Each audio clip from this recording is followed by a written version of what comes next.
President Cyril Ramaphosa signed the controversial National Health Insurance or NHI bill into law on 15th May. Several business and medical groups, civil rights organizations, trade unions and political parties have immediately challenged the constitutionality of the NHI bill in court because it denies citizens the freedom to choose their own medical practitioners and services. Ramaphosa demonized legitimate criticism of the bill, claiming, and I quote, "This is what often happens. The haves don't want the have-nots to benefit from what they have been having. We are saying through NHI all our people must have equality. There must be equality," end quote. Ramaphosa also added that the NHI was, and I quote, "driving fear into the hearts of some white people," end quote. It's an election year, so Ramaphosa shamelessly trots out the white people bogeyman to divert attention from his epic failures. However, 2 decades of irrefutable evidence prove it is the ANC and the ANC only that degraded South Africa's public healthcare system as a result of cadre deployment, rampant corruption, gross mismanagement, tender fraud and theft. Cyril New Dawn Ramaphosa is fully aware his government is incapable of administering and implementing the unaffordable NHI system. Analysts estimate it will take 10 years to implement as a result of its complexity and funding requirements. But South Africa's massive national debt and crumbling infrastructure ensures the NHI will remain a pipe dream. Signing the NHI bill into law was nothing but a cheap and cynical election stunt, promising millions of desperate people free, decent healthcare, which the ANC regime is incapable of providing, reveals the appalling depths Ramaphosa and his ilk will sink to cling to power. However, despite these massive failures and the theft of hundreds of billions of taxpayer rands by the ANC, President Ramaphosa wants the nation to believe the NHI scheme will be managed efficiently and honestly. However, everything the ANC has touched now lies in utter ruin. The ANC government will have to raise an estimated 250 billion rand to fund the NHI scheme. This will require unprecedented personal tax increases for an already overburdened taxpayer. The impact of the NHI on South Africa's fragile economy will be devastating. Medical aid schemes will be phased out. The right to choose will be revoked. The state will assign healthcare practitioners close to the homes of citizens registered with the NHI. The governing ANC has transformed post-apartheid South Africa, a fledgling democracy with boundless potential, into a mafia state within just 30 years. Gross maladministration by inept ANC appointees directly contributed to the destruction of once world-class public institutions and wrecked a robust economy, fueling unemployment, poverty and misery.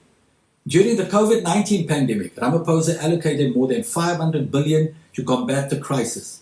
ANC officials immediately sprang into action, siphoning off billions of taxpayer money through tender fraud, which reached right into Ramaphosa's office.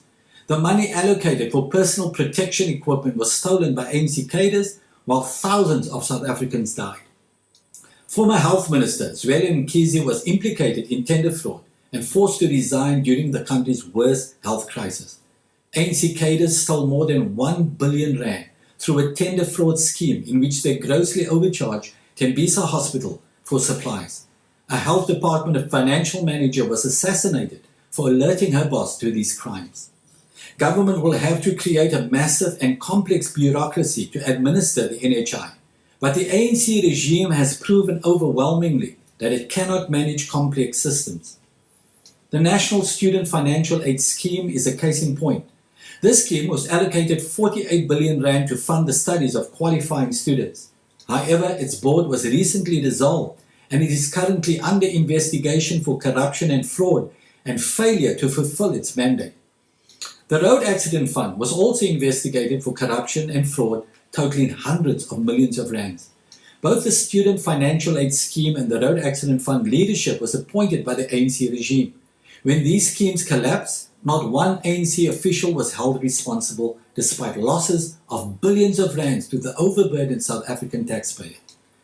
The National Assembly passed the BELA bill on 16 May, despite overwhelming public opposition. President Ramaphosa is expected to sign the contentious bill into law even as several civil rights groups and political parties declared the intention to challenge it in court.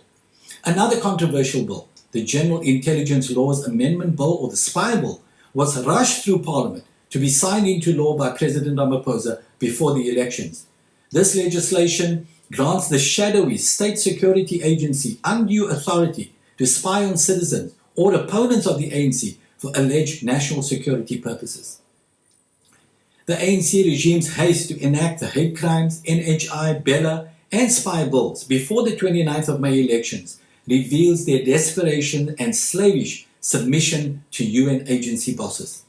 In addition, the World Health Organization, or WHO's Global Pandemic Treaty, is being finalized and expected to be ratified by various nations at the end of May. President Ramaphosa fully endorsed this treaty despite warnings it threatens national sovereignty.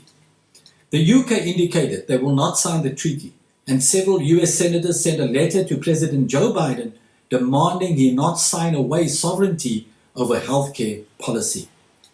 The treaty grants the WHO control of the healthcare policies of sovereign nations during global healthcare emergencies. They define what a health emergency is, control the movements of citizens, enforce quarantine policy, and create surveillance to monitor private citizens. When one considers the potential impact of the NHI on South Africa's decaying healthcare system, the economy, and the threat of the WHO pandemic treaty, the future under an increasingly authoritarian and Marxist ANC regime looks grim indeed. So change must therefore come on 29th May. Pray, vote, and take a bold stand. And may God bless you on the 29th May as you make your wise choice.